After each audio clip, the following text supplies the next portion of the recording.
Afternoon, everyone, and thank you for joining us today. My name is Jennifer Welch. I'm the president and CEO of Planned Parenthood of Illinois and Planned Parenthood Illinois Action. We are all here today because we are furious. We are collectively infuriated at the Supreme Court and its plans to overturn Roe v. Wade and ignore half a century of settled law. This is a devastating blow for millions of people who will find themselves in a vast abortion desert. They will be faced with the daunting dilemma if they travel thousands of miles to a place like Illinois to get the care they need, if they seek an illegal alternative, or carry a pregnancy to term against their will.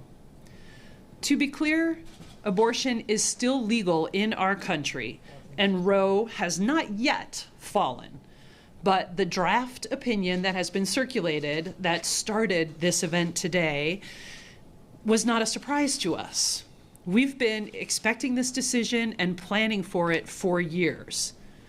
Here at Planned Parenthood of Illinois, and with all of the colleagues standing behind me, we believe that patients should make decisions about their bodies and their health care, not politicians, and certainly not 9 people on the U.S. Supreme Court. Hear, hear. Yeah, absolutely. The reality is that abortion is very common and supported by people across the country. Nearly 1 in 4 women in America will have an abortion in their lifetime. That means that every one of us in this room knows someone who has had an abortion. The court and politicians passing restrictive laws are ignoring the reality that the majority of Americans believe, in poll after poll, that abortion should remain legal. Fortunately for all of us here, abortion is legal in Illinois and will remain legal in Illinois. We are a haven for care in the Midwest. And here at Planned Parenthood of Illinois, we are working to ensure that every patient, no matter where they live, has access to the health care they need and deserve. We are so grateful to our champions, more arriving every minute. One of our staunchest champions arriving now. We are so grateful to our champions in Congress, the General Assembly, in the City Council, and to the Mayor, who are standing with us here tonight in solidarity. You can see by this that elections matter and voting matters. With that, it is my privilege to introduce Chicago's Mayor, Lori Lightfoot. Thank you, Mayor.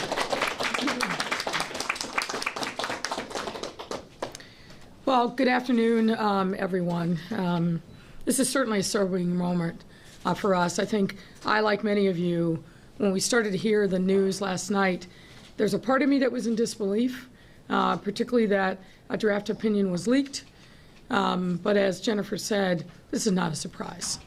We've known for decades what the plan has been. What the plan has been to gut Roe without any regard to the consequences for women all across this country. And we simply cannot go back. But today, I'm angry. But importantly, I'm motivated.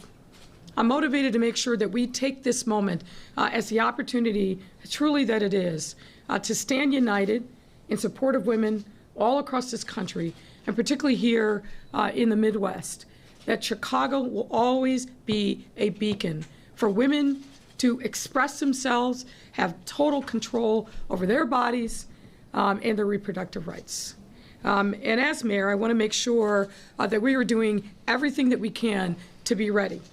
We've already started the conversation with Planned Parenthood and others of our clinical partners. We know there already has been an uptick in women coming from states like Texas that have already implemented restrictive reproductive rights legislation.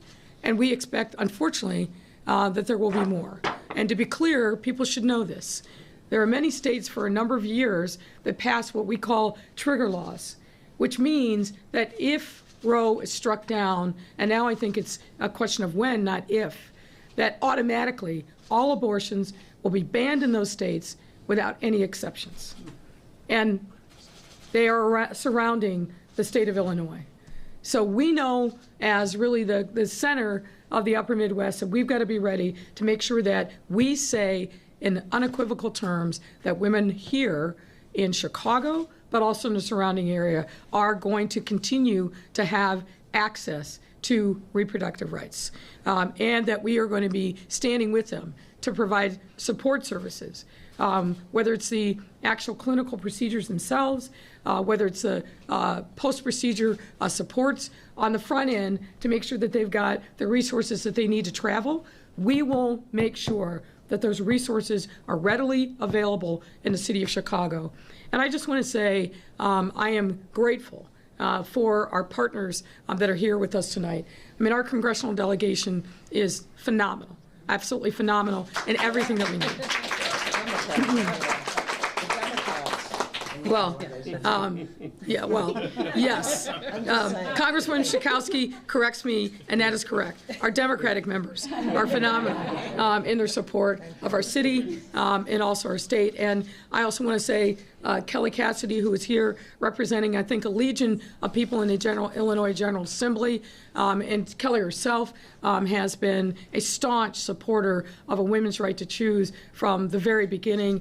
I also want to give a special shout out to two members of the City Council who are here with us today, Michelle Smith and Gil Villegas, also ardent supporters of a women's right to choose and reflective, I think, of the overwhelming sentiment in our City Council. We must be united in this time. You know, we've been a little moribund. We've been a little despairing in hearing the national news, but this has to be the thing that sparks us into action. This is our moment. It's got to be a total call to action. And look, I also want to play lawyer here for a little bit and tell you the implications of this. If you look at that draft opinion, Roe is so important for a number of reasons, not only for a woman's right to choose, but the right of privacy that the court found in deciding Roe are the underpinnings for a number of other decisions that have come down in the ensuing 50 years, not the least of which, and I'm particularly concerned about this as a person of the LGBTQ plus community, the anti-sodomy laws that were struck down, that's at risk. And particularly same-gender marriage is at risk. Make no mistake about it. Yep. And I just have to say this. I know that this is not a political rally here, but I have to say this. I'm deeply offended by the tone and the content and the language choices that are used by Justice Alito in that decision. Mm-hmm. It is mean-spirited. Yes. There's no other words to say it. It is mean-spirited. And I'm sorry, but to say that people of same gender who want the same ability to marry the person that they love and have rights of citizenship, to be able to pass on wealth, to be able to make sure we don't worry if we're sick in a hospital, that our spouse has the same rights as somebody who is of opposite gender, those are not phony rights, sir. And I'm deeply offended by the use of that language in the statute, in the draft opinion. I hope smarter, cooler heads will prevail on the court when the final decision comes out, because those are fighting words. Those are divisive words. And that is the last thing that we need in this moment in our democracy. We've all been through a tremendous amount over these last 2 years. And the divisive winds that have been blowing way before a certain someone came down that escalator back in 2015. We need to bring our democracy together. This is not the time for us to tear people apart. And that's exactly what this decision will do. But people of goodwill all across this country, we must band together, and we must make sure that we are supporting the people who are going to most dramatically affected by this. And I want to make sure that people know, if you've got, as Jennifer said, and I want to uplift this, the abortion is still legal in our country. The decision has not been finalized. It is not the opinion of the court yet. So if you've got existing appointments, if you are making a plan, continue on, and we will support you every step of the way. And again, I want to make sure that people know here in the city of Chicago, working with our clinical partners, working with our Department of Public Health and our healthcare system, we will be ready to handle the additional cases, the additional work that's absolutely going to be coming as a result of this decision. Again, it's a day for certainly of reflection, of anger, of despair, but I hope in my heart that it's also going to be the mark of a day of action and more to come. And so at this point, I'd like to invite to the podium Congressman Krishnamurthy to say a few words as well. Congressman.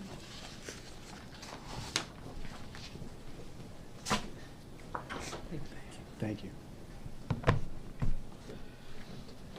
Good afternoon, and I want to say a special thank you to Jennifer and Planned Parenthood Illinois for hosting us. I want to say a special thank you to the mayor and all of our colleagues as well for joining us today. You know, ours is a nation of fundamental freedoms and rights, and among them for the past 50 years has existed a woman's right to reproductive freedom. It is perhaps the most personal and private of our rights and freedoms. And yesterday, in an outrageous draft decision leaked to the press, the Supreme Court plotted to terminate this freedom. Today, the 70% of Americans who want this freedom reacted with outrage. How did Chief Justice Roberts react? With a call for an investigation into the leaker. I would respectfully suggest that Justice Roberts and his colleagues investigate their conscience. While this decision, when handed down, will move our country backward, I'm confident it will not stand the test of time. Before the Civil War, the Supreme Court ruled in Dred Scott that a slave could never attain their freedom, even in an escape. That decision did not stand. In Plessy versus Ferguson, the court ruled that separate but equal is constitutional. That decision did not stand. As the Supreme Court hands down this monstrous decision, depriving millions and millions of women, our mothers, our daughters, our sisters, of their fundamental right to reproductive freedom, this is what we're going to do. We're going to fight in the Senate to overturn it. We will fight at the ballot box to elect members of Congress and the presidency who will terminate the tenure of this radical extremist court and once again protect women and our precious freedoms and rights in the highest halls of Congress and in the Supreme Court. Thank you. I'd like to now introduce my colleague, Robin Kelly. Thank you, Jennifer. Thank you, Mayor, and my colleagues on every level of government. When the news broke last night that a leaked draft opinion shows the Supreme Court has voted to overturn Roe v. Wade, I was horrified and stunned. Today, like the mayor said, I am just plain angry. For nearly 50 years, American women have had the right to choose to have a safe abortion. Women have had abortions for millennia, and overturning this landmark decision will not change that. It will only mean more women will die.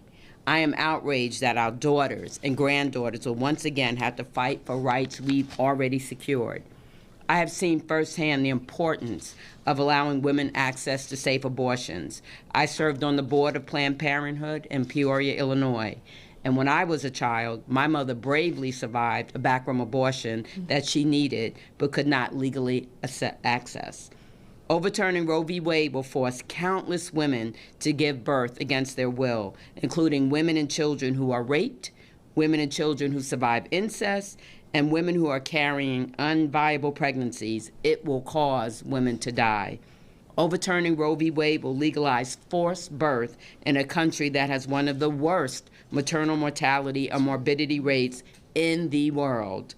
That rate will skyrocket when we are not able to legally terminate ectopic or other high-risk pregnancies. Overturning Roe v. Wade will disproportionately impact Black and brown women, low-income women, women without transportation, and women living in rural areas.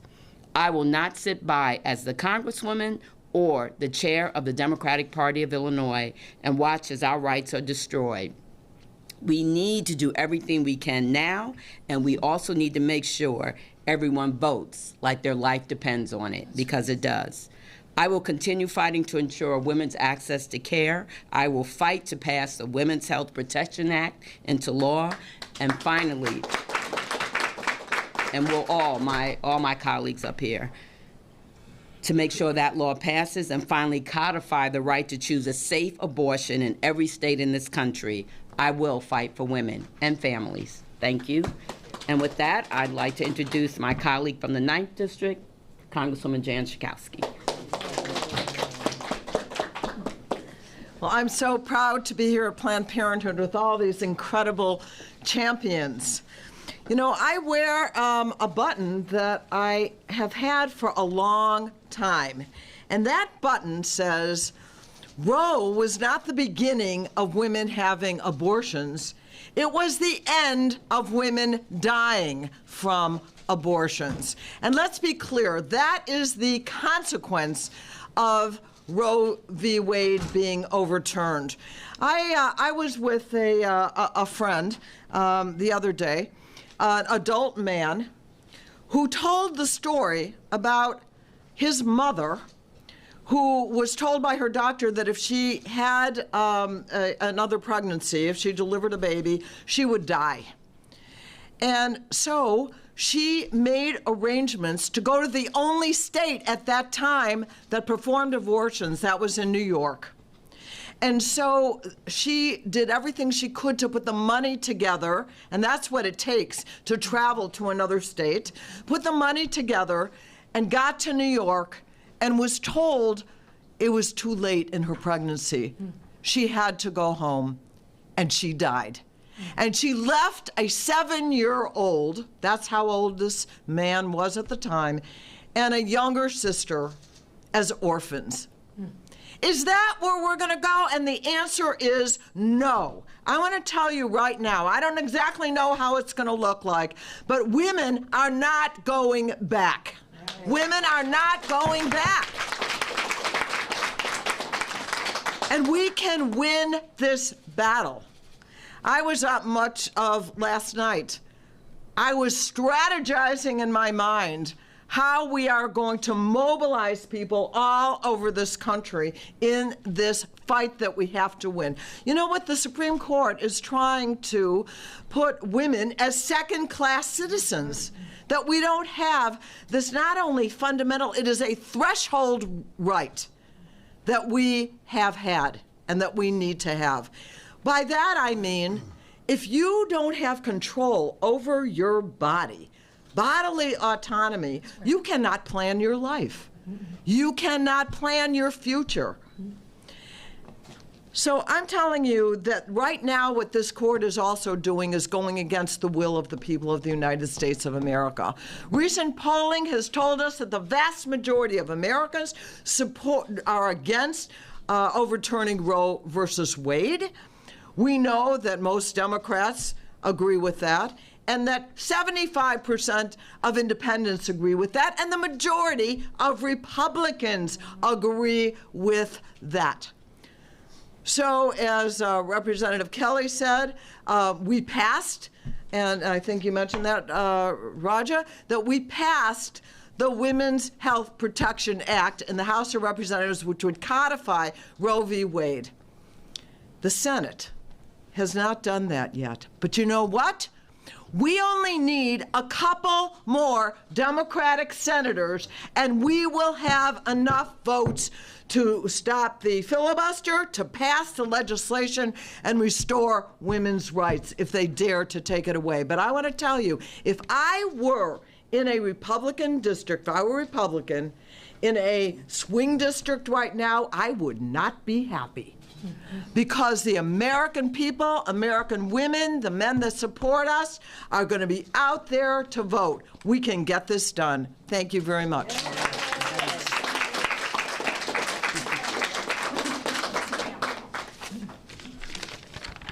Jennifer, thank you for having us out here. I'm Sean Caston from the 6th District. Thank you to Planned Parenthood for all that you do. I know I speak for all of us this morning, that I woke up this morning, I went to bed last night angry, frustrated, disoriented, sitting here saying, what year is this? We're going back to the Stone Ages? My goodness. How do I look at my daughters and tell them that they live in a country where the Supreme Court of the United States values their life? And if you think I'm being hyperbolic, that is the consequence of this decision if it goes forward. If you don't know a woman who has had an abortion, that means that you have female friends who do not feel comfortable talking to you about their life. 1 in 4 women in this country will have an abortion before they turn 45, whether from red states or blue states, every faith tradition that's out there.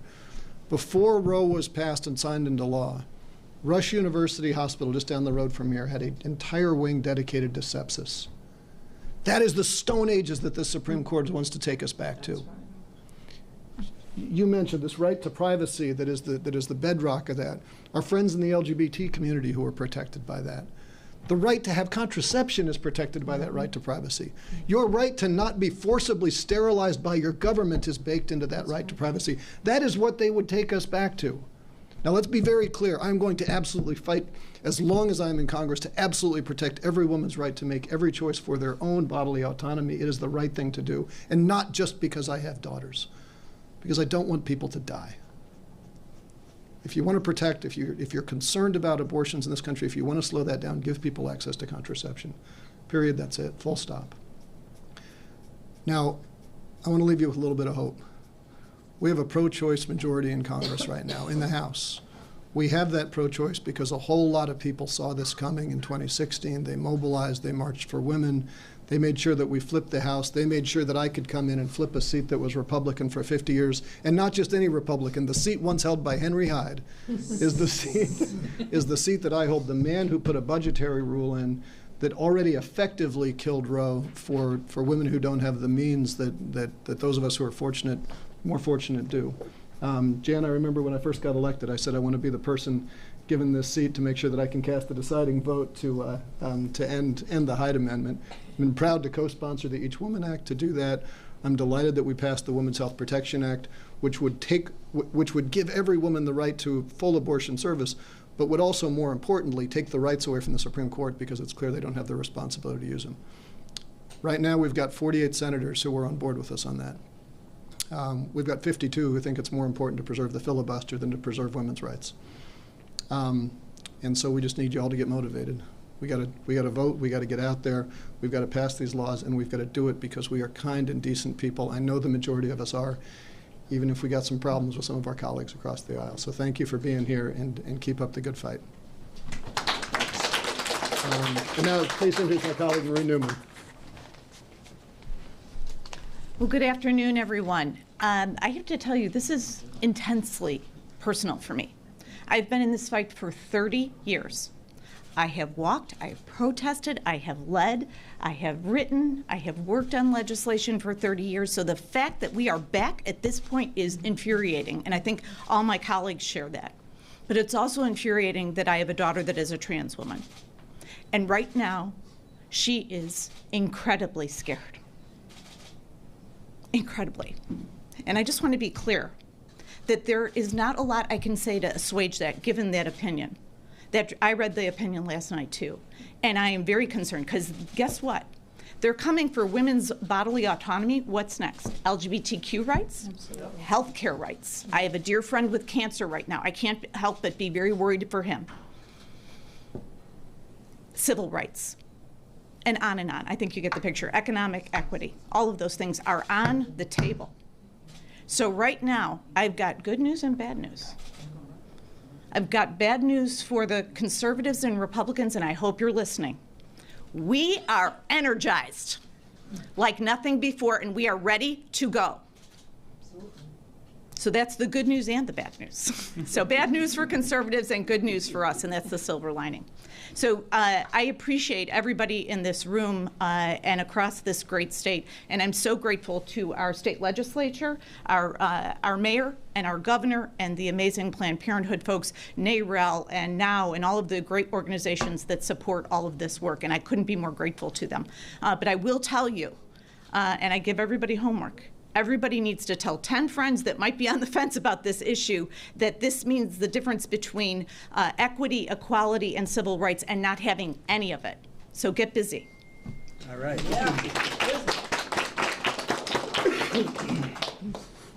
Good afternoon. I'm Congressman Chuy Garcia, and I'm proud to stand with all of my colleagues and Jennifer and the mayor and everyone to say unequivocally that everyone deserves the right to control their own bodies, their own destinies, and their futures.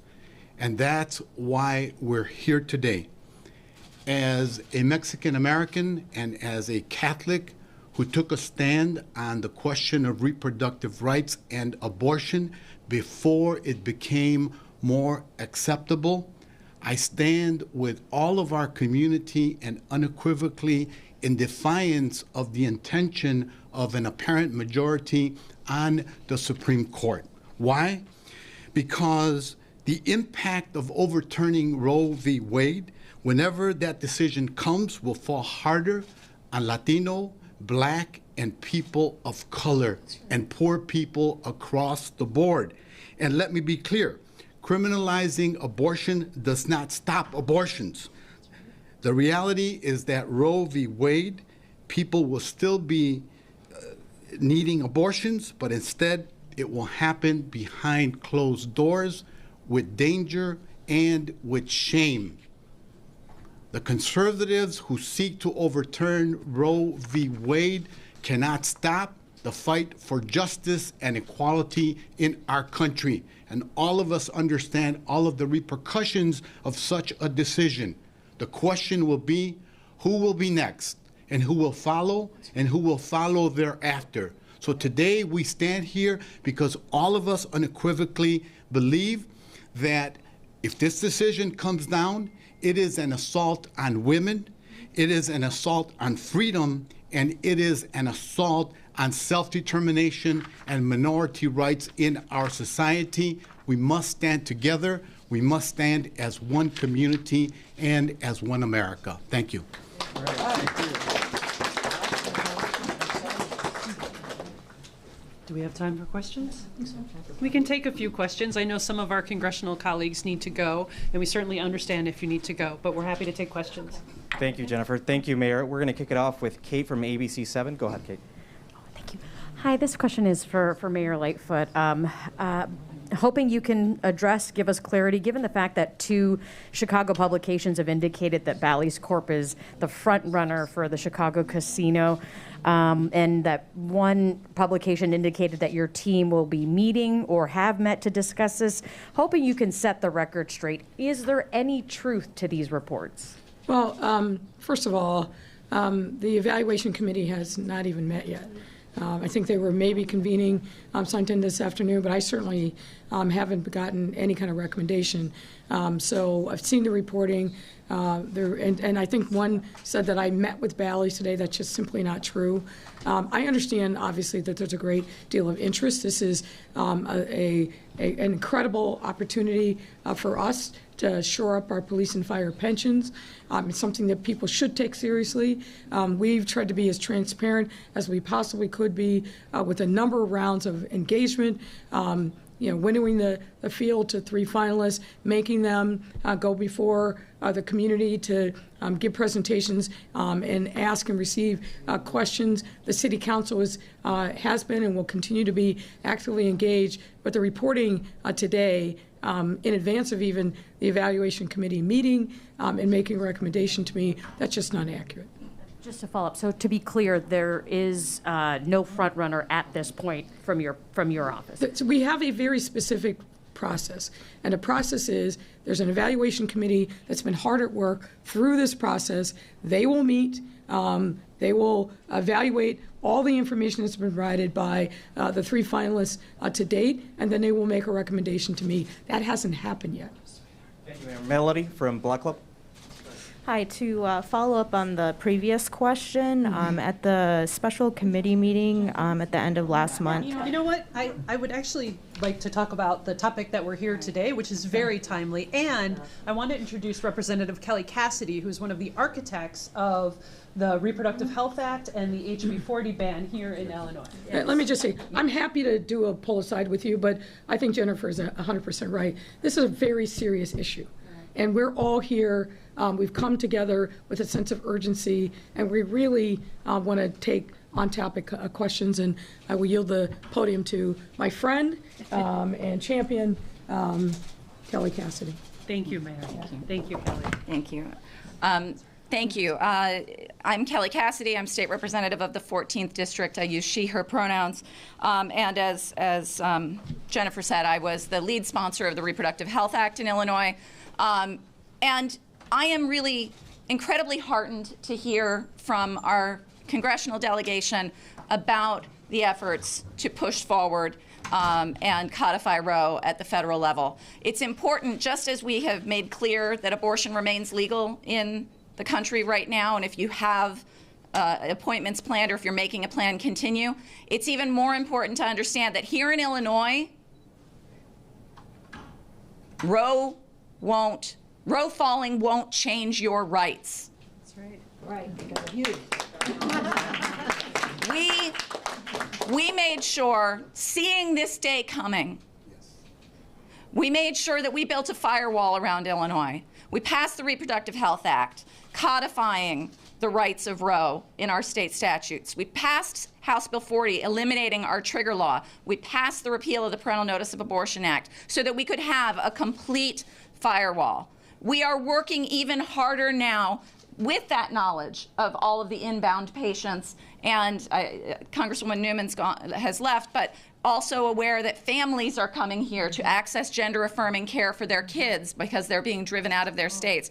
We are working hard to ensure that our laws support those inbound patients, that we protect healthcare providers from adverse actions from other states, that we are mindful of not cooperating with efforts to impose those punishments that other states are now seeking to do. We won't give up. We still have that power here in Illinois to protect your rights. But the equal and opposite side of Jan's point about what we can do if we win, what's going to happen if we lose? They're going to pass a national ban, and nothing I pass in Springfield can do anything for us. That's right. Winning is our only hope.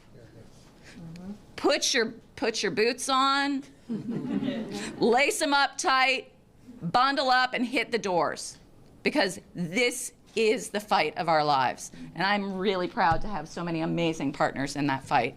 And I thank you for having us here today. Perfect. Thank you. So we're happy, those few of us who are left, are happy to take any questions about this topic, please. And perhaps afterwards we'll have an opportunity for other questions. That's all right. Thank you very much, everyone. Thank you.